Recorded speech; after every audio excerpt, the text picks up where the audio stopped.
A partir de agora, na Unesp FM, Observatório do Esporte. O programa que dá bola a todas as modalidades esportivas.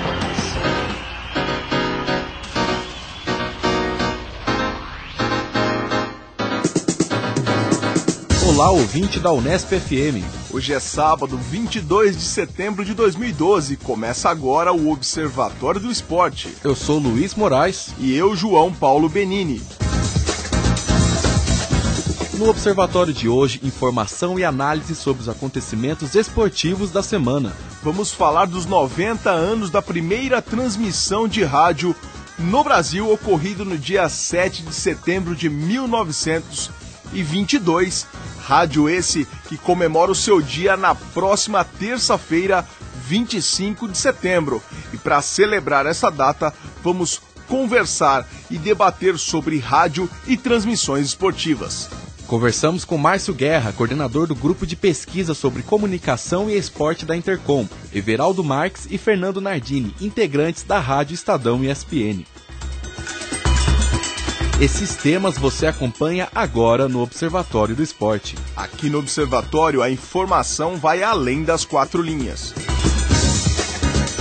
E hoje na mesa teremos a participação de Tuca Américo, Zeca Marques, Carlo Napolitano, João Paulo Benini e eu, Luiz Moraes. E vamos às vaias e aos aplausos dos nossos comentaristas no pique com você, Tuca Américo. Bem, saudações amigos de mesa, os ouvintes do Observatório. Uma consideração, quando o ouvinte escutar esse programa que é gravado na sexta-feira, o Brasil já terá como seu representante na Federação Internacional de Voleibol, o Ari Graça, como presidente da confederação. Ele vai ser eleito aí numa composição que tem o apoio da Confederação da América do Norte, Central e Caribe, né, por meio do senhor Cristóbal Martí Hoffes. Então o que a gente vê aí é uma composição, meio que uma panela, uma eleição meio que determinada, em que os outros dois candidatos, o Doug Bill, que foi um jogador dos Estados Unidos, e o Chris Shaft, que representa a Austrália, só vão entrar nessa eleição como meros coadjuvantes. E o Ari Graça acaba se tornando o primeiro presidente, eu creio que do Brasil, o primeiro presidente da Confederação Internacional de Vôlei de nacionalidade brasileira. Só que, ao mesmo tempo, também ele vai continuar, de certa forma, sendo o presidente da Confederação Brasileira, uma vez que o famoso Toroca, né, o Walter Pitombo Laranjeiras, vai ficar ocupando seu lugar aqui, mas ainda meio que, como a gente chama no meio esportivo, de pau mandado, simplesmente cumprido tabela, ocupando a cadeira, mas as decisões vão ser tomadas pelo Ari Graça, que vai ficar morando 1 ano na Suíça. O Laranjeira é um verdadeiro laranja, então, na confederação. Tuca, você vê a possibilidade de o Brasil receber grandes competições esportivas grandes competições de vôlei com o Ari Graça sendo presidente da Federação Internacional? Eu acho que, independente da situação da ocupação da presidência pelo Ari, o Brasil é candidato virtual a qualquer evento esportivo nos próximos 3, 4, 5 anos, em função da Copa do Mundo, dos Jogos Olímpicos. Então, todo esse tempo são realizados esses eventos com preparação para os Jogos Olímpicos, para testar as instalações. Então, acho que independente da figura do Ari, isso vai acontecer. Mas vamos pensar numa situação hipotética que não ocorressem os Jogos, né, esses eventos esportivos do Brasil. Eu acho que sim, tem um direcionamento. Eu acho que o Brasil também, na verdade, ele já faz parte do circuito do vôlei há um bom tempo, né? Então, creio que a figura do Ari não mudaria tanto assim. A gente tem grandes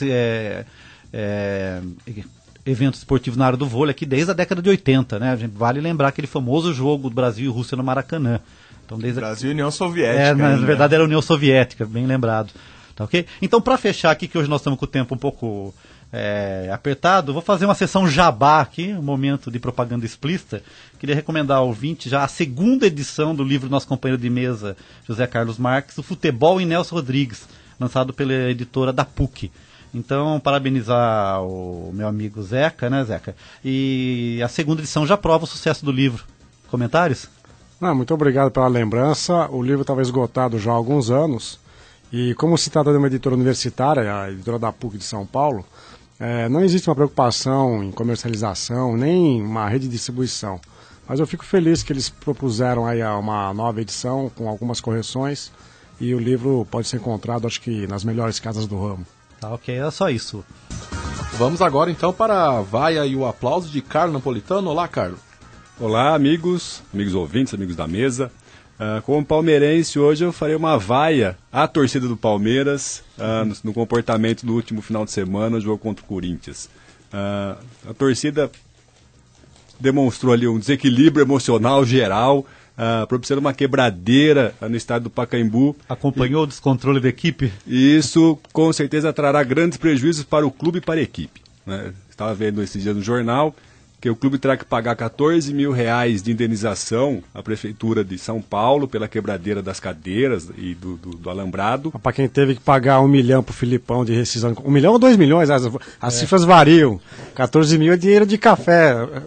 Com certeza, mas a responsabilidade aí é do clube que fez um contrato errado com o profissional. Agora, não é correto o clube assumir uma responsabilidade da torcida. Então o clube tem que pagar uma indenização, né? É uma possibilidade ali de responsabilidade objetiva para o clube. O clube não deve ter responsabilidade em relação às ações da sua torcida. Esse é o grande ponto que eu acho que tem que ser levado em consideração. Mas o Estatuto do Torcedor, ele, quando foi estabelecido em 2002, ele previa isso, que a responsabilidade é do clube mandante, né?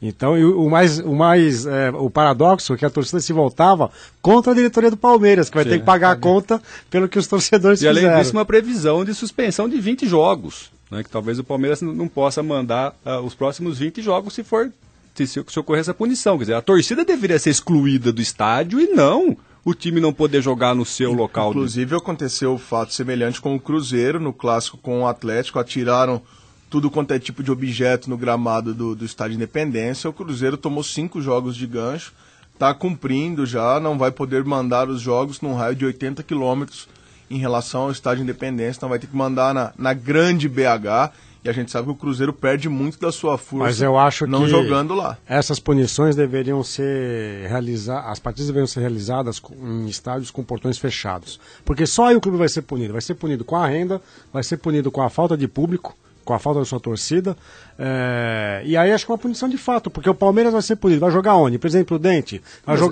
vai ter torcida a favor, quer dizer, é justamente essa. É até melhor para o Palmeiras, na atual circunstância, ir jogar no interior, aqui no interior, né, Presidente Prudente, São José do Rio Preto, porque ele não vai ter as organizadas de São Paulo em peso, e vai ter o público do interior, a gente sabe que tem muito palmeirense no interior de São Paulo. Amistoso, com a participação de famílias. Exatamente. Justamente essa é a minha proposta, ou seja, que o clube seja penalizado e os jogos ocorram sem torcida. Né? E de fato a punição seria para a torcida organizada ou para a torcida que fez a depredação, a quebradeira geral no Pacaembu. E não é razoável que o clube assuma responsabilidade objetiva por atos individuais do torcedor. Mas talvez em 2002 que não tivesse instrumentos para fiscalizar a conduta individual do torcedor. Hoje tenha. Todas as emissoras de televisão mostraram as pessoas quebrando o Pacaembu com a cara, com o rosto. Então é fácil ser identificado. Eu estava vendo um programa policial esses dias que a polícia vai com filmadoras filmando a torcida. Então dá para ver quem é o sujeito. Então a responsabilidade tem que ser subjetiva. Ou seja, o Estado deve prender ou punir ou pedir uma ação de indenização com o torcedor e não com o clube. E aí talvez o Ministério Público tenha que atuar nesse sentido. Não é razoável que o clube assuma a responsabilidade perante a Prefeitura Municipal por um ato individualizado de grupos e torcedores. Essa é a minha questão, essa é a minha proposta. É só um comentário que o nosso diretor Fábio Fleury vai ficar bravo que eu vou fugir do assunto, mas isso não tem como fugir disso, né? Esse comentário do Carlos me leva a uma outra consideração. Como é que o Filipão não serve para o Palmeiras e serve para a seleção brasileira, meu amigo Papa? O Filipão é a bola da vez, o Mano Menezes não deve ter vida longa na seleção. Não é que o Filipão serve, é que o Mano Menezes não serve, é diferente. E o Filipão, até por conta do êxito que ele teve quando dirigia a seleção brasileira, é o grande nome para dirigir o Brasil na Copa do Mundo 2014. E olha, eu não sei o que seria pior, viu, para a seleção, porque o Filipão também não passou por uma reciclagem necessária durante a sua carreira. Então, a situação para o futebol brasileiro, o panorama não é dos mais animadores para a Copa. Existe uma semelhança entre Palmeiras e seleção brasileira? Será que é esse? Olha, talvez na qualidade do futebol apresentado a gente encontre várias semelhanças. O que pesa a favor do Felipão na seleção, só para terminar esse assunto, é que o Felipão vai bem geralmente nas competições mata-mata, que foi o que aconteceu com o Palmeiras na Copa do Brasil. Você vê agora que aquele time que foi campeão e que a torcida pensou, pô, agora vamos conseguir finalmente voltar, né, aos tempos de glória, agora está disputando para tentar sair da zona de rebaixamento, tá tantos pontos atrás. Então o Felipão se mostra mais preparado para essas competições de mata-mata do que um ponto escorrido. Então talvez não seja tão absurda a ideia do Felipão na seleção brasileira. Você fala isso porque ele é gaúcho. Ex-Grêmio, né? Não, acho que o absurdo maior também em relação ao contrato é prever uma multa atual para a atual técnica, também de R$1,5 milhão em caso de rescisão contratual. Talvez pagar para o Felipão um contrato de 700 mil, R$1,5 milhão de indenização é razoável. Agora pagar R$1,5 milhão de indenização já prevista para caso de rescisão do contrato do Gilson Kleiner, né? Agora é a vez de Zeca Marques, o escritor Zeca Marques, falando no microfone da Rádio Unesp FM. Bom, um grande abraço a todos os amigos e ouvintes do Observatório do Esporte. Vou pegar o gancho então do Palmeiras e falar que eu acho um absurdo que um treinador de uma equipe que disputa a Série A do Brasileiro, no caso o Gilson Kleiner da Ponte Preta, ele se transfira no meio da competição para outra equipe da mesma série. Então eu acho que está na hora já de a legislação brasileira do futebol impedir que treinadores troquem de equipes para uma outra agremiação que dispute o mesmo campeonato. Ele pode sair da Série A e treinar uma equipe da Série B ou vice-versa, né? Ele pode se transferir de país. Mas vejam, ele disputou praticamente 60% do campeonato como equipe e agora vai para uma outra, né? Sendo que haverá ainda um confronto entre as duas, né? Então é estranho, e aí a gente não fica com pena dos treinadores quando eles são demitidos no meio do campeonato, porque eles gostam disso. Eles têm verbas de rescisão monstruosas, como acabamos de falar, e eles não se importam nem ter um sentimento corporativista de proteção da classe, né? Então, quando há uma vaga num clube, parece começar a haver, antes aliás da vaga surgir, começa a haver um loteamento de interesses, de interessados que se propõem a treinar aquela equipe. Diga, Carlos. Zeca, o seu argumento é bom, só que o exemplo foi errado, porque ele saiu de um time da Série A para um time da Série B. Na Itália, Zeca, só para exemplificar, ocorre isso. O treinador que dirigiu uma equipe da primeira divisão, se ele for demitido durante o campeonato, ele só pode assumir equipes de outras divisões ou de outros países. O interessante é que se ele for demitido, ele recebe os salários até o fim da competição, e aí ele fica livre para se transferir. E se ele perde a demissão, ele deixa de receber o salário e não vai poder treinar outra equipe da mesma competição, né? Então acho que está na hora do nosso código esportivo julgar e agir, Carlão, você que é um jurista, que se estabeleça uma legislação que preveja isso. Senão a gente vai ficar sempre com a mesma ladainha, o técnico se lamenta que foi demitido no meio do campeonato. E, na verdade, eles gostam disso, eles preferem. Alguns, inclusive, não têm nem contratos firmados, é só um contrato apalavrado, né? O Leão, por exemplo, fala isso, que ele basta a palavra para ele poder fechar um contrato com os clubes. A solução que se dá para um rompimento são as multas contratuais. E talvez uma impossibilidade do treinador treinar uma outra equipe durante um período mesmo, recebendo salário, seja uma imposição muito dura para o direito de trabalho do treinador. Bom, ainda sobre Palmeiras e o jogo com o Corinthians no último domingo, eu queria dizer que o que o Romarinho fez após anotar o primeiro gol a favor do Corinthians, a imprensa contemporizou, o técnico Tite do Corinthians disse, não, o rapaz é bom moço, ele não quis provocar. Mas é nitidamente uma provocação que ele faz à torcida do Palmeiras, porque ele se dirige à torcida do Palmeiras, ele faz um movimento de pernas como se iniciasse uma dança, ele bate no peito várias vezes, mostra o escudo da camisa. Então, meus amigos, se isso não é uma provocação à torcida adversária, eu não sei mais o que é provocação. Tem um argumento, desculpa, Papa, tem um argumento que a imagem até alguns canais mostraram, que aquele argumento é fatal. Um policial que estava fazendo policiamento, a hora que ele viu o Romarinho se aproximando, ele saiu correndo para tirar o Romarinho dali, porque ele sabia o problema que ele poderia causar naquele momento. Então só essa imagem do policial não tem mais argumento contra isso. Então, se é um futebol profissional que o jogador tem que ser responsável pelos seus atos, está na hora dele saber o que ele está fazendo. Né? Um jogo incandescente ali, cheio de pólvora, porque não era apenas o derby e os principais rivais do estado de São Paulo, era um jogo que podia decretar um início de crise irreversível Palmeiras. Como decretou? Como decretou, se bem que agora com a mudança do treinador eu não sei se as coisas vão se resolver, mas enfim, eu acho que o Romarinho pode não ter tido a intenção, né? Não é dolo, Carlão? Não foi intenção deliberada. Aliás, não é a culpa, é dolo, não é isso? Foi uma questão de maturidade. Mas enfim, eu acho que houve provocação. Eu acho que nessa foi situação, acho que é interessante a gente ver como o enfoque da imprensa pode direcionar.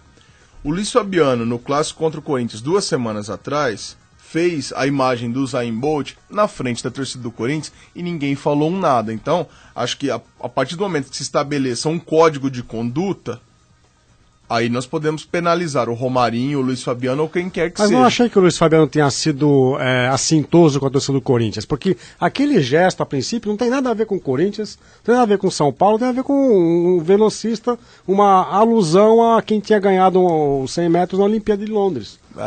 Eu não sei, eu acho que se você for...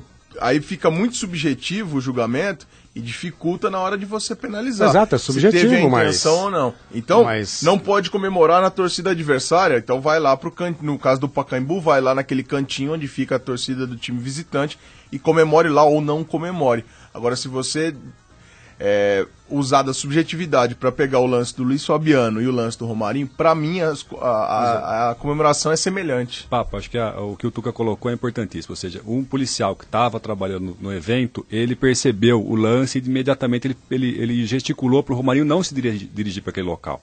Então foi o que o Zeca falou, ele tacou fogo no pavio do barril de pólvora. Então a circunstância não permitia que ele fizesse isso. E que ele fez com intenção foi uma ação dolosa, sim, foi intencional. O cara não está dizendo que foi dolosa, eu achei que fosse culposa. E ele teve vários segundos para refletir no que ele ia provocar. O caso do Luiz Fabiano, meu caro João Paulo Benini, respeito sua opinião, mas em nenhum momento eu acho ali uma provocação assintosa à torcida do Corinthians com o gesto em que ele fazia alusão ao velocista Usain Bolt. Mas enfim, eu acho que é uma questão que merece reflexão. Agora, eu acho que tem que haver comemoração. Mas a comemoração dentro dos limites do respeito e do fair play, que é aquilo que a gente vem debatendo há algum tempo no GCF. Zeca, na semana passada a gente falou, né, da comemoração do Louco Abreu, né, que ele foi punido por ter beijado o escudo do Botafogo, ele que é jogador do Figueirense. Eu defendo a comemoração do Louco Abreu, mas não do Romarinho, porque um jogo Figueirense-Flamengo não tem ali aquela rivalidade, lógico, tão grande quanto a de um Corinthians e Palmeiras. Aí são situações diferentes. A do Louco Abreu foi mais ali criativo, digamos assim, a do Romarinho foi muito mais para provocar mesmo. Bom, passando de Romarinho para Romário, né, o Peixe, o baixinho, voltou à carga depois do último amistoso. É peixe. Peixe. O baixinho voltou à carga depois do último amistoso do Superclássico das Américas, né? Brasil e Argentina. Superclássico. Dizendo que o Mano está incapacitado para dirigir a seleção, que não sabe escalar o time, não sabe quem coloca no jogo, na partida. Eu acho que o Romário também já passou um pouco dos limites, né? Ele pediu até uma intervenção da presidenta Dilma junto à CBF. E o Romário é um deputado, é um parlamentar, quer dizer, eu não sei de onde que ele tira a ideia de que a presidenta poderia intervir na CBF e mudar o treinador, né? Então acho que o Romário também, ele passou dos limites, está demonstrando uma preocupação em ter exposição, porque obviamente ele deve se recandidatar daqui a 2 anos, né? E o que ele está querendo para mim é uma exposição e por vias tortuosas. Ele não sabe o que o deputado faz, devia pedir orientação para o nosso deputado aqui, o Tiririca. Um jogador que foi campeão do mundo e defendeu a seleção inúmeras vezes, poderia ter um maior decoro, não parlamentar, mas um decoro de cidadão, Carlos Napolitano. E por último, parece que a novela Ganso finalmente chegou ao fim, só quero destacar um outro ponto para reflexão. Como que a Lei Pelé colocou na mão dos empresários os destinos dos jogadores que, achava-se, seriam agora os senhores dos seus rumos, dos seus caminhos. E na verdade a gente tirou esse privilégio do clube, passou para a mão dos empresários, e eu acho que a situação ficou muito pior do que era antes, porque o jogador continua sendo refém de interesses múltiplos, e no caso do Ganso, ele tem o seu passe, a sua carreira, a sua vida loteada por N empresários, né? Então é difícil fazer um acerto quando o jogador de fato não pode sequer ser senhor do seu destino. E empresários são donos de parte do Santos hoje, né? Que na transação, a parcela do centro de treinamentos do Santos Futebol Clube ficou para a empresa detentora do passe do Ganso. Agora é a vez de João Paulo Benini, o Papa aqui no Observatório do Esporte. Bom, primeiro vamos começar vaiando, já que o nosso companheiro Sérgio Trivelato não faz mais parte da mesa, eu vou relembrar do Flamengo dele aqui e do seu time de futsal. O Flamengo montou um time da modalidade no começo do ano para jogar o Campeonato Carioca e disputar competições oficiais ao longo de todo o ano. Em maio, essa equipe encerrou atividades, o Flamengo acabou com o time por não pagamento de salários. Os jogadores tinham até aquela época 4 meses de salários atrasados. E houve um rompimento de contrato. Os contratos que seriam de 1 ano, eles não foram pagos. E aí me aparece o diretor de futsal do Flamengo que, lembrando, disputou o Campeonato Carioca Profissional de Futebol, primeira divisão, foi eliminado nas semifinais.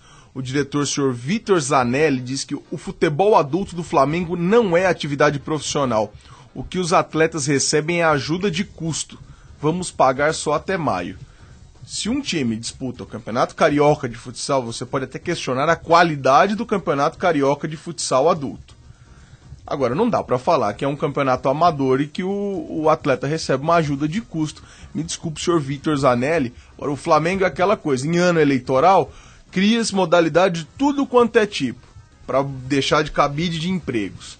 Aí, não tem grana para pagar, vira uma situação como essa. O basquete pode enfrentar essa situação, já que eles incharam demais o elenco com jogadores que ganham muito, inclusive Marquinhos, Marcelinho, atleta da seleção brasileira, Vitor Benite. O vôlei do Flamengo tem esse problema, a ginástica do Flamengo tem esse problema. Então, é mais uma da dona Patrícia Amorim, que se vangloria tanto de ser presidente do Flamengo e que na realidade está sendo uma grande decepção. Me incomoda, que é comum no esporte, essa criação de projetos megalomaníacos que não tem sustentabilidade. Então cria-se um time hoje, uma estrutura, e no ano seguinte, o que aconteceu de certa forma com o basquete anteriormente aqui em Bauru? Você cria uma estrutura de um time que é campeão brasileiro tal, e no outro ano de repente o time se desmancha, não existe mais patrocinador. Então a gente precisa pensar em projetos sustentáveis. É o que aconteceu também com o próprio futsal do Santos. A temporada passada montou um super time com Falcão e companhia, base da seleção brasileira. Foram inclusive campeões de tudo que disputaram. Chegou no final do ano, o Luiz Álvaro, presidente do Santos, acabou, não tem mais verba. Feminino de futebol feminino. Tudo feminino. Isso. E Falcão foi pro time do Orlândia, cidade próxima a Ribeirão Preto. Orlândia, que está na final da Liga Futsal, vai encarar Joinville. Eles bateram os tradicionais Corinthians por parte de Orlândia e o Joinville bateu o Carlos Barbosa. Inclusive o técnico PC do Corinthians, depois de 3 anos, ele que foi campeão mundial com a seleção brasileira, foi dispensado pela diretoria corintiana. Deve ter uma grande reformulação no time de futsal do Parque São Jorge. Eu queria deixar uma sugestão de pauta para a produção. Como é interessante essa questão de cidades médias que tem um time que representa a cidade, como isso pode incentivar a disputa e a participação de muitos times, como a gente tem o basquete em Bauru, o futebol de salão em Orlândia, o basquete de Franca, que eu acho que é um exemplo histórico, né, mais sustentável que eu conheço. Orlândia não é nem média cidade, viu, Tucano? É bem pequenininha, né, Orlândia é pequena. O pai da minha mulher é de Orlândia, por isso que eu conheço a cidade. Você é torcedor do time de futebol de salão de Orlândia? Não tenho grandes simpatias, não. Tá, ok. Bom, dando sequência, aí vamos mudar a chavinha para aplaudir. E acho que aplaudir bastante. Quem não teve a oportunidade de acompanhar na televisão, vale buscar no Google a imagem da partida de segunda-feira entre Everton e Newcastle pelo campeonato inglês, 4ª rodada. Na semana passada foram encerradas as investigações e teve um laudo sobre a tragédia de Hillsborough, que aconteceu em 1989, na qual 96 torcedores do Liverpool morreram esmagados contra uma grade, uma tragédia, e ficou constatado que a culpa foram das autoridades que não deram segurança necessária. O Everton, maior rival do Liverpool, rival de cidade, prestou uma homenagem a esses 96 mortos, com, primeiro, 2 crianças, uma com a camisa do Everton com o número 9 e uma outra criança com a camisa do Liverpool com o número 6, então simbolizando as 96 mortes. Todas as pessoas que faleceram nesse dia tiveram o seu nome e a sua imagem veiculada no telão do estádio. Todos aplaudiram de pé. Então acho que é uma coisa que transcende a rivalidade clubística entre os dois. Então acho que foi, para quem ainda não teve a oportunidade de ver, vale a pena procurar o vídeo no site dos canais ESPN, tem na íntegra toda a transmissão desse momento. Um lance bastante marcante e talvez para as nossas instituições esportivas do Brasil, de repente refletirem se não é hora de, para certos momentos, eles se unirem e não ficarem só degladiando. Nós estávamos falando aqui há pouco sobre o incidente em São Paulo no último domingo, né, e a Inglaterra conseguiu resolver o problema dos hooligans. E esse aí é um exemplo disso. Então talvez o Brasil tenha a solução para esse problema sério, que é a violência nos estádios. Luiz Moraes, agora é a sua oportunidade. Bom, eu preciso preencher minha cota de automobilismo, né? Então eu vou falar da Fórmula Indy, que se encerrou no último sábado. O Will Power tentou... Barrichello foi campeão? Você tinha previsto o Barrichello campeão no começo do ano. Eu chego lá para falar do Barrichello. Primeiro eu vou fazer uma vaia ao Will Power, que pelo terceiro ano seguido chegou na última corrida com grandes chances de título. Era uma corrida em oval, o Will Power vai muito bem nos mistos. No oval ele decepcionou mais uma vez, acabou rodando sozinho, abandonou. Ele ainda tinha chance de ser campeão, mas o Ryan Hunter-Reay teria que ficar abaixo de quinto. O Ryan Hunter-Reay, faltando 5 voltas final, estava em sexto, mas ele conseguiu fazer 2 ultrapassagens, chegou na quarta posição e foi campeão. O Will Power tem alguma semelhança com o Vasco da Gama, nessa coisa de vice? Provavelmente tem, porque 3 anos seguidos, 2 vezes contra o Dario Franchitti, agora pro Hunter-Reay, ser vice-campeão sempre na última prova, sempre com chances de ser... chances grandes, não era assim, quase, ele estava com chances remotas, não. Entrava como grande favorito, mas acaba decepcionando sempre. Lembrar que nesses 3 anos o Will Power venceu as 300 milhas em São Paulo, ali perto no AMB. E também deixar uma vaia para a temporada de Rubens Barrichello, para a alegria aqui de Zeca Marques, que no começo deste ano eu falei, o Rubinho tem chance de ser o iniciante, o melhor iniciante da temporada. Bom, ele acabou não concorrendo a esse prêmio, porque consideraram que ele era muito experiente já para os mistos, mas ele foi considerado iniciante nos ovais. Mas, mesmo se fosse considerado, ele não levaria o prêmio, porque o Simão Pagenaud ficou em quinto, ele era um iniciante, e ficou à frente do Rubinho, que nem ficou entre os 10 na classificação geral. Então, a vaia para Rubens Barrichello, que eu apostava mais nessa temporada de estreia dele. Lógico que a equipe não ajudou, a KV, que é uma equipe média para pequena, mas também o piloto não colaborou nisso. Eu gostaria de sugerir pro Rubinho as provas aqui na Toca da Coruja, de repente ele consegue um pódio aí, ele que faz tempo que não ganha nada. E tomara que ele não volte pro papo de voltar pra Fórmula 1, porque o que me dá mais medo no Rubinho é isso, é o que ele fala fora, né, das pistas, e principalmente contra a Fórmula 1. Eu acho que isso atrapalha até o clima dentro da Indy, quando ele fica falando, eu quero voltar para a Fórmula 1, a Williams deveria me dar mais uma chance, aí pinta uma vaga por uma corrida na Lotus, ele fala, olha, se surgir a oportunidade eu digo sim. Se ele parar com isso, se ele focar na Fórmula Indy na próxima temporada, se ele ficar lá, lógico, ele pode fazer uma temporada muito melhor, mas ele tem primeiro melhorar ali, a própria mente ali e se concentrar no campeonato em que ele está disputando, não no que ele já disputou nos últimos anos. Vou fazer uma previsão aqui, eu acredito que o Rubinho vai ser campeão da Fórmula Truck em 2014 pelo Corinthians. No último dia 7 de setembro, o rádio brasileiro comemorou os 90 anos da sua primeira transmissão. O primeiro discurso foi realizado pelo presidente Epitácio Pessoa em comemoração aos 100 anos da independência da República. Hoje, o Dia do Rádio é comemorado no dia 25 de setembro, data do aniversário de Edgar Roquette Pinto. Roquette Pinto é considerado o pai da radiodifusão no país e ajudou a implantar a primeira rádio no Brasil. Já o Dia do Radialista é comemorado no dia 7 de novembro, data de nascimento de Ari Barroso, um dos principais radialistas do país. Historicamente, o rádio sempre esteve muito ligado ao futebol. Em 1931 foi realizada a primeira transmissão de uma partida de futebol pelo rádio. Nicolau Tuma narrou o jogo entre as seleções de São Paulo e Paraná pela Rádio Educadora Paulista. O repórter Rodrigo Pessoa entrevistou Márcio Guerra, coordenador do grupo de pesquisa sobre comunicação e esporte da Intercom. Ele falou sobre a forte ligação que o rádio tem com o futebol. Vamos conferir. Márcio, por que o rádio ajudou mais o futebol do que os outros esportes a ganhar destaque? Porque o rádio e o futebol praticamente têm sua história coincidente. Eu costumo dizer, inclusive, que os dois acabaram se conhecendo na mesma época, crescendo na mesma época, tendo um grande relacionamento de começo que acabou popularizando tanto um como o outro.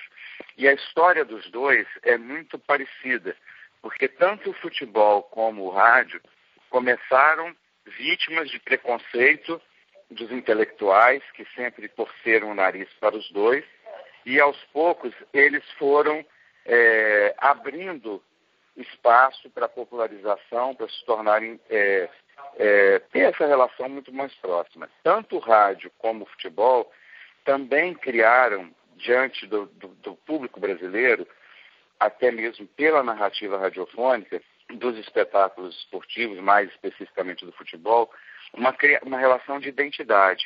Uma identidade muito forte que marca a história do futebol brasileiro e a história do rádio também. E por que ao longo desses anos, com a popularização do rádio, outros esportes não ganharam ainda tanto espaço assim na divulgação dos seus esportes? Especificamente no rádio, a gente vê que nesse tempo todo o rádio se dedicou fundamentalmente à transmissão de outros esportes no vôlei, na Fórmula 1, que até hoje a gente tem essa transmissão. O vôlei, durante um período grande, a gente teve um espaço grande, o próprio basquete também. Mas eu acho que faz parte da própria cultura esportiva brasileira. Na verdade, especialmente uma cobertura jornalística, depende muito hoje de um retorno financeiro e que está atrelado a um retorno de audiência. E é claro que uma transmissão esportiva pelo rádio do futebol desperta muito mais interesse do que uma partida de vôlei, de uma partida de basquete, até porque esses esportes, com a sua profissionalização, com o desenvolvimento que tiveram, eles ganharam um problema em termos de identidade. Você não vai para uma arquibancada e nem você fica ouvindo uma transmissão no rádio de um jogo de uma empresa. Você não fica, na verdade, preso a uma paixão quando se trata de uma empresa em campo. Então, esses esportes hoje, embora eles tenham qualidade, eles não despertam o mesmo interesse que o futebol desperta no torcedor. E com a popularização da TV a cabo e com os canais especializados, qual destino você acha que o rádio deve tomar daqui para frente? Eu acho que o rádio já encontrou seu destino, que é uma prestação de serviço, a utilidade pública, e é permanecer com a principal essência que ele tem, que é a da emoção, a transmissão do espetáculo esportivo de uma forma diferenciada, de uma forma que a televisão não consegue ainda fazer, não porque ela seja inferior, mas é porque a narrativa do rádio tem um encantamento que a narrativa da televisão não tem. A TV tem a imagem, tem os recursos gráficos, muita coisa que ela possui de elemento a mais, mas que, na verdade, não representa hoje a mesma emoção, e o esporte é emoção. Então, eu acho que o rádio tem que continuar trabalhando a emoção, a imaginação, porque eu acho que isso é a essência dele. Bom, ouvimos aí ao Márcio Guerra, obrigado, Márcio. Zeca Marques. Não, o Márcio é meu amigo da Intercom, ele coordena atualmente o grupo de pesquisa em comunicação e esporte. Eu queria só acrescentar um outro ponto, eu sei que o Tuca tem outras coisas para falar, é que a tradição do futebol no rádio brasileiro, e aí eu acho que ele foi feliz quando ele diz que o rádio dependeu do futebol e o futebol dependeu do rádio para que ambos pudessem se popularizar no Brasil, né? O rádio precisava de um elemento esportivo para transmitir, o futebol veio nos anos 20, anos 30 a calhar. E, ao mesmo tempo, para o futebol era preciso que uma mídia que não fosse a mídia impressa pudesse levar as transmissões e os resultados dos jogos a um público maior. Né? Lembremos que o Brasil, nos anos 20 e 30, tinha praticamente 70% da sua população analfabeta. Né? Então, é óbvio que o rádio vai cair como uma luva para um país em que pouca gente sabe ler e escrever. Né? Agora, a questão que eu queria levantar é que a sintaxe de transmissão dos jogos no rádio, né, do futebol, acabou contaminando as transmissões de outras modalidades. Então a gente ouve transmissões de Fórmula 1 e vôlei, como ele citou, quase com a mesma sintaxe, ritmo e locução que a gente tem no futebol, o que acho que mostra despreparo, um pouco cuidado dos locutores para atender as especificidades de cada modalidade. Diga, Tucumã. Não, só discordo quando ele fala que quando nos outros esportes não se transfere a paixão de uma empresa patrocinadora em relação a um clube, por exemplo. Eu acho que são coisas distintas. A gente tem uma cultura de clube no Brasil, né? E, na verdade, quando a gente fala de outros esportes, tirando das grandes cidades, a gente retoma aquilo que a gente estava falando dos times locais, regionais, né? Como o basquete de Bauru, a torcida do basquete de Bauru. A torcida do basquete de Bauru. E outra, a torcida não está preocupada se é a Tilibra Copimax, aí tá bom a GRSA ou agora o Pascoaloto. É o Bauru Basquete jogando. Claro. E o Zeca estava usando a argumentação, queria que você explicasse melhor, que o representante da Globo estava falando do furo no contrato publicitário. Eu participei de um seminário na Globo no último mês de julho, no Rio de Janeiro. É um seminário sobre como a Globo faz a sua cobertura esportiva, como é que ela elabora a sua programação e a sua cobertura. E ele dizia o seguinte, que as empresas que acabaram contratando ou criando equipes para disputar Fórmula 1, Red Bull, inclusive tem um time que disputa a Série A3 ou Série B1 aqui do Série A2. Série A2 já? O PAEC, que era o antigo Pão de Açúcar Esporte Clube, que hoje é o Audax. O Pão de Açúcar mudou de nome porque a Globo não pronunciava Pão de Açúcar, pronunciava PAEC. Então acho que ficou mais interessante Audax do que PAEC. Então ele dizia o seguinte, que essas empresas elas estão furando o modelo tradicional de negócio da televisão, que você tem intervalos comerciais nas programações, e você pode ter ações de merchandising, mas o que ele dizia é que essas empresas estão furando o modelo tradicional porque elas estão invadindo a transmissão esportiva com as suas marcas, quando ele acha que as marcas têm que ficar reservadas para os seus espaços convencionais. Eu discordo um pouco, né? Porque já tem estabelecido um modelo de negócio que invade a transmissão esportiva. Eu tenho um exemplo clássico que eu conheço, a Meias Lupo. Meias Lupo não tem outra forma de atuação publicitária que não seja patrocínio em placa de futebol e em camisa. Sempre, tradicionalmente. Se for voltar 20 anos atrás, a Lupo já patrocinava isso. Tanto que hoje ela faz uma ação de merchandising na novela das 9, né, na camisa do time da novela. Okay? Então acho que esse argumento é uma visão unilateral e que não tem nada a ver. Porque talvez a própria Globo não tenha mordido o tanto que eles queriam da fatia. Claro, né, se a gente for buscar também, eu creio que se você buscar ali na história, eu não vou lembrar agora de cabeça, talvez vocês lembrem, com certeza vai ter algum clube tradicional que nasceu de uma empresa, que eram os funcionários de uma empresa que se transformou num clube que virou um time de futebol. Então esse argumento historicamente é meio furado, eu não acredito nisso não. Dando sequência ao nosso papo sobre rádio, o repórter Fernando Martins conversou com Everaldo Marques, narrador dos canais ESPN e da rádio Estadão ESPN. Everaldo opinou sobre a dificuldade de narrar no rádio e o porquê de o futebol ser tão presente nas transmissões. Vamos ouvir. Qual a dificuldade de narrar no rádio? A principal é o fato de você partir do princípio de quem está ouvindo o jogo não está vendo a partida. Então você tem que se preocupar em tentar descrever ao máximo para quem está ouvindo o jogo conseguir fazer na mente, né, conseguir imaginar aquilo que está acontecendo dentro de campo. Claro que tem muita gente que baixa o volume da televisão e ouve pelo rádio porque acha mais emocionante, tem as pessoas que estão no estádio e tudo mais, mas a grande maioria não está vendo o jogo. Então acho que o principal desafio é esse, de conseguir descrever para o cara que está ouvindo o que está acontecendo dentro de campo. Ainda nessa questão da dificuldade, qual a diferença de narrar o futebol, que é já mais popularizado no país, e narrar outros esportes? Eu acho que tem que tentar simplificar a linguagem em outros esportes, porque o futebol o brasileiro está muito acostumado, né? Agora nos outros esportes tem que tentar simplificar, às vezes explicar um pouco, porque tem gente de todos os níveis de conhecimento acompanhando o esporte, sei lá, Fórmula 1, basquete, tanto gente que gosta, acompanha, vê muito, quanto gente que pode estar ouvindo aquilo pela primeira vez. Então, você tem que tentar fazer uma linguagem que atenda a todo tipo de público.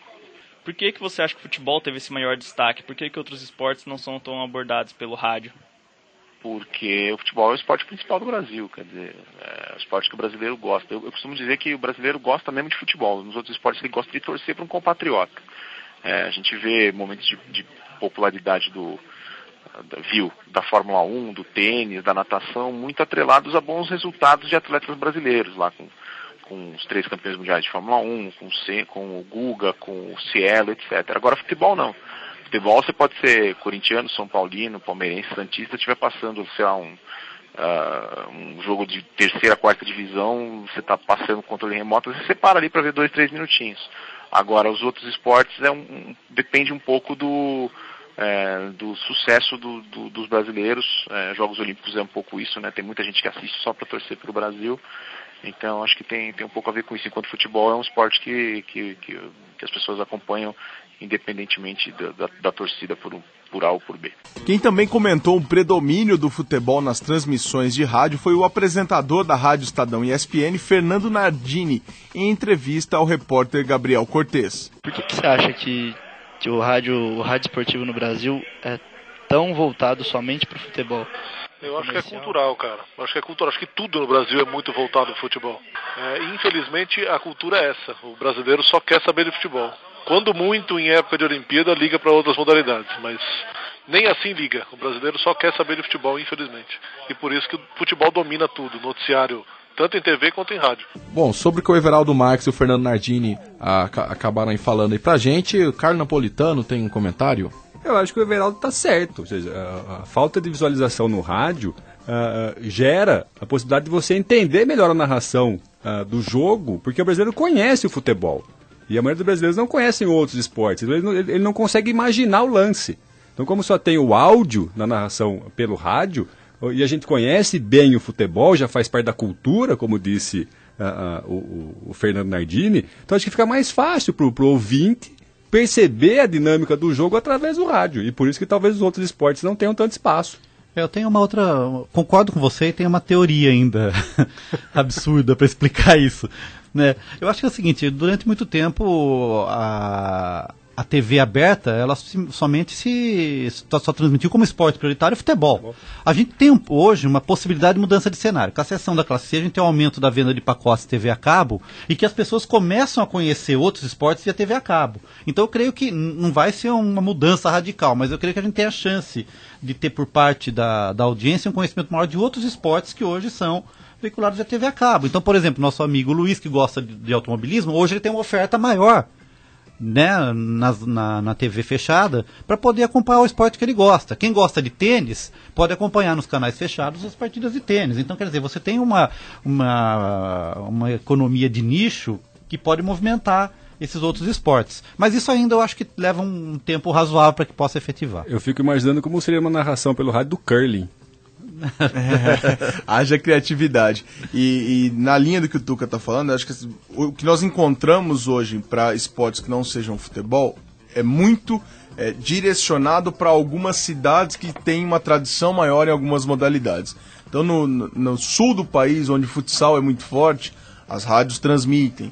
Em Franca, a rádio de Franca transmite há mais de 40 anos o basquete francano. Então existe uma cultura... Em Bauru, nosso amigo Papa transmite o basquete. Eu trabalho na equipe do Rafael, que desde os tempos, ainda nos anos 80, os anos 90, já transmitia pela Rádio Auriverde, depois com o projeto próprio do Rafael na Jornada Esportiva, transmite desde essa retomada. Então, a cidade tem aquela cultura do basquete e aí consegue veicular uma transmissão que não seja só do futebol.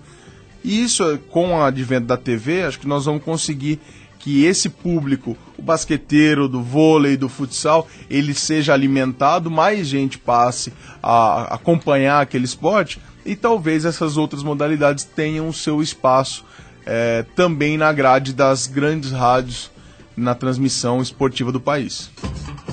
Vamos agora para um esclarecimento de datas com Zeca Marques. Não, só para o nosso ouvinte não ficar confuso, o Dia do Rádio vai ser comemorado na próxima terça, 25 de setembro. E o Dia do Radialista, historicamente, era comemorado no dia 21 de setembro, sexta-feira, dia em que gravamos esse programa. Só que, a partir de 24 de julho de 2006... um decreto sancionado pelo presidente da República, Luiz Inácio Lula da Silva, mudou a data do dia do radialista para o dia 7 de novembro, a lei número 11.327. E o dia 7 de novembro é o dia de nascimento do compositor, músico e radialista Ari Barroso, que inclusive iremos ouvir daqui a pouco. E eu só acho estranho que o Ari Barroso, para mim, é muito mais compositor e músico do que radialista.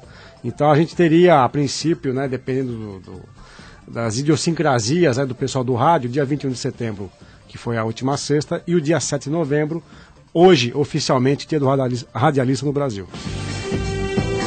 Agora no Observatório do Esporte vamos conferir algumas narrações esportivas que fizeram história no rádio brasileiro e vamos começar com o já citado Ari Barroso com a sua transmissão na Copa do Mundo de 1938. Vai começar a partida. Leônidas entrega a Perazzo. Perazzo a Leônidas. Leônidas avança pelo centro, drible no meio. Kedlinho, sanduíches, Nivski, gol! E essa tradicional gaitinha de Ari Barroso, Zeca Marques? Não, uma das histórias que explica o uso da gaitinha é que nessa época, né, nos anos 30, os jogos eram transmitidos no meio das torcidas, não havia cabines de transmissão. E a gaitinha foi uma vinheta que o Ari Barroso encontrou para poder dizer que era gol. Era para poder, ele ficava abafado pelo barulho da torcida, então a gaitinha era uma vinheta que identificava o gol. E vejam que é um recurso que todas as rádios hoje utilizam. Quando sai gol, coloca-se normalmente uma vinheta, depende de rádio para rádio, para identificar que houve um momento mágico do futebol, caros amigos. Vamos agora ao gol de bicicleta de Leônidas, narrado por Geraldo José de Almeida. Entra de bicicleta, gol! De bicicleta! 1-1 no marcador. O bonde de 200 todos fez um gol de bicicleta. Leônidas empatou a peleja em bicicleta. Passar agora para o comentarista Carlos Napolitano sobre o termo bicicleta. Eu só achei interessante ele narrar já na década de 40 e usar essa expressão bicicleta, que para mim era uma expressão muito mais nova, né? A gente sabe que ele praticou essa ação, ele fazia gols de bicicleta, mas eu não tinha ideia de que o termo já tinha sido cunhado desde então. Vamos agora para a primeira conquista de uma Copa do Mundo pela seleção brasileira. Vamos com Edson Leite em 1958 com a narração da final de Brasil e Suécia. No meu cronômetro faltam 10 segundos. Bola longa para a área brasileira. Fica na esquerda agora com Orlando. Orlando para Pelé. Pelé domina no peito de calcanhar para Zagallo. Zagallo prepara-se, tem Pelé. Levantou a Pelé, entrou de cabeça para o arco e gol!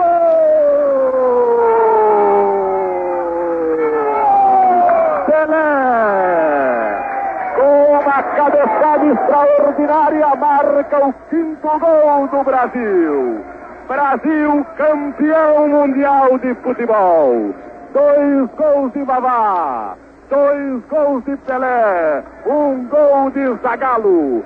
Vitória de marca do escrete brasileiro. Brasil, pela primeira vez se pode dizer, campeão realmente do mundo em 1958. E sobre o Edson Leite, nosso comentarista e locutor João Paulo Benini tem algumas palavras. O Edson Leite, que é o nome de um estádio distrital aqui na cidade de Bauru, estádio que fica ali na Vila Santista, é um campo em que inclusive são disputadas partidas do futebol amador. Ele narrou em 1958 o primeiro título brasileiro, e acho que uma justa homenagem não só para o Edson, mas também para o Rádio Esportivo Bauruense, que já há muito tempo leva as informações dos clubes da cidade. Falta dizer que ele nasceu em Bauru, o João Paulo Benini. Justamente, bauruense Edson Leite, que fez parte da trajetória do Rádio Esportivo Bauruense, e acho que fica a nossa justa homenagem aos controladores do que a gente chama de latinha, né? No mundo esportivo gostam de falar na latinha, essa é uma expressão que a gente usa no esporte, e fica a homenagem ao Edson. Vamos agora para 1969, o 1000º gol de Pelé, narrado por Valdir Amaral. Na intermediária, pôs no comando para Pelé, ia penetrando, defendeu a grada, pênalti sobre Pelé. Há uma multidão de fotógrafos, locutores, cinegrafistas atrás do gol de Andrada. O estádio quer Pelé, o maior estádio do mundo, quer o maior jogador do mundo. Pelé está aí com o gol do século nos pés. Pelota reajeitada, à exceção do arqueiro Aguinaldo, o time do Santos, toda a defesa vem para o meio do campo. Está aí o momento mais emocionante do futebol em 1969. É o gol do século que está para aparecer. O gol do Deus do estádio, o 1000º gol de Pelé.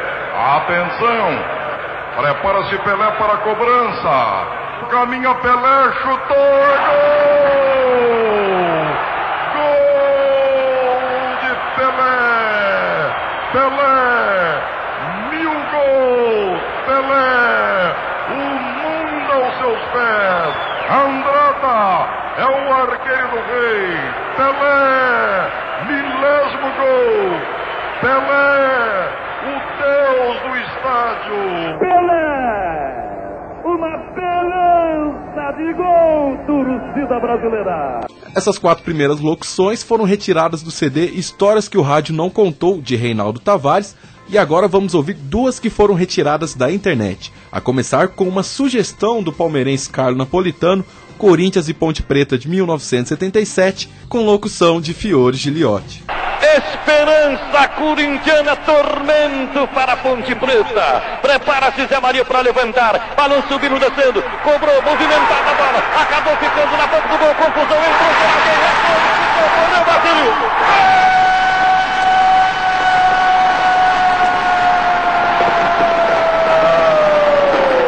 Carlo Napolitano, que faz um palmeirense escolher um gol do Corinthians.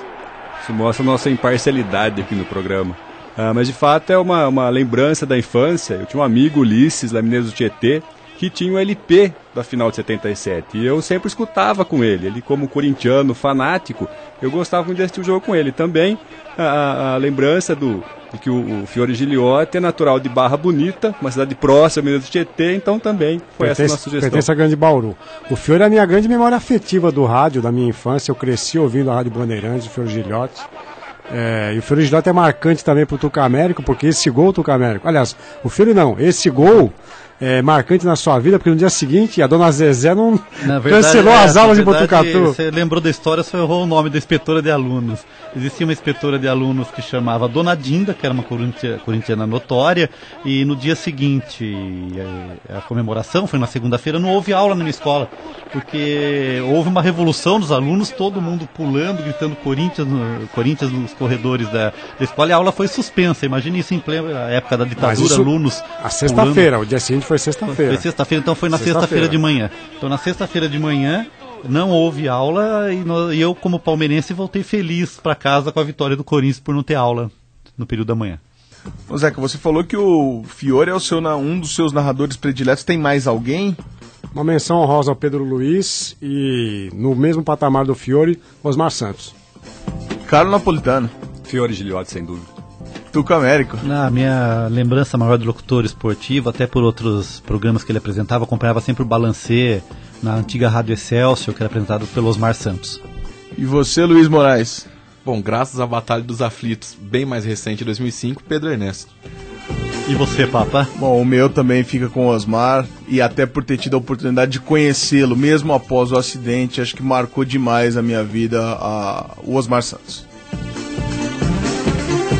Já com tantas citações a Osmar Santos, vamos então agora ouvir uma narração dele de um gol do juiz artilheiro Aragão no Paulista de 83.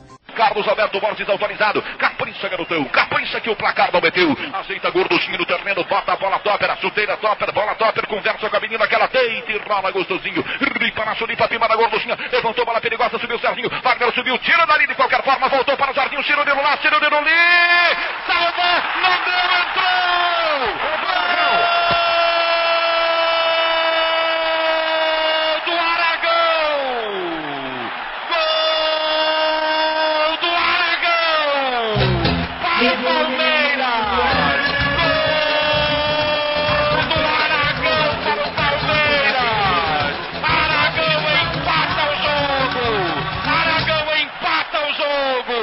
Bateu no Aragão e entrou, tirou toda a defesa do lance. Aragão abre os braços como quem está crucificado e não pode fazer nada, ele é elemento neutro no jogo. Aragão empata o jogo, só faltava isso. Aragão empata a partida no finzinho, na bola da grande área, bateu em Aragão e entrou. Jogadores do Santos vão pra cima do Aragão, está empatado o jogo. Aragão se define na partida e dá um chute na bola para marcar o gol. Aragão marca o gol de empate.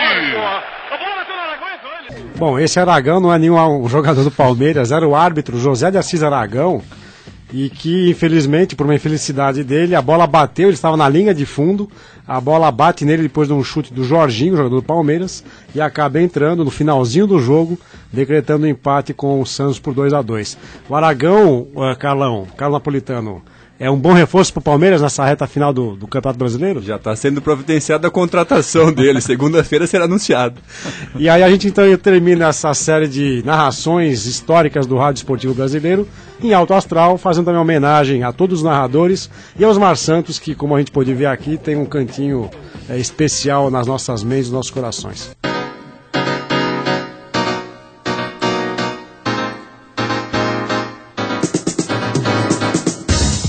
E o Observatório do Esporte chega ao fim. Locução de Luiz Moraes e João Paulo Benini. Comentários de Tuca Américo, Carlos Napolitano e Zeca Marques. Equipe de produção, Rodrigo Pessoa, Gabriel Cortez, Fernando Martins e Marina Goulart. Direção de Fábio Fleury, produção técnica de Paulinho Pepa. O Observatório do Esporte é um projeto de extensão universitário financiado pela PROEX, a Pró-Reitoria de Extensão da Unesp. O Observatório é coordenado pelos professores doutores Marcos Américo, Ângelo Sotovia Aranha e José Carlos Marques. Até a próxima semana. Até lá, Observatório do Esporte, informação além das 4 linhas.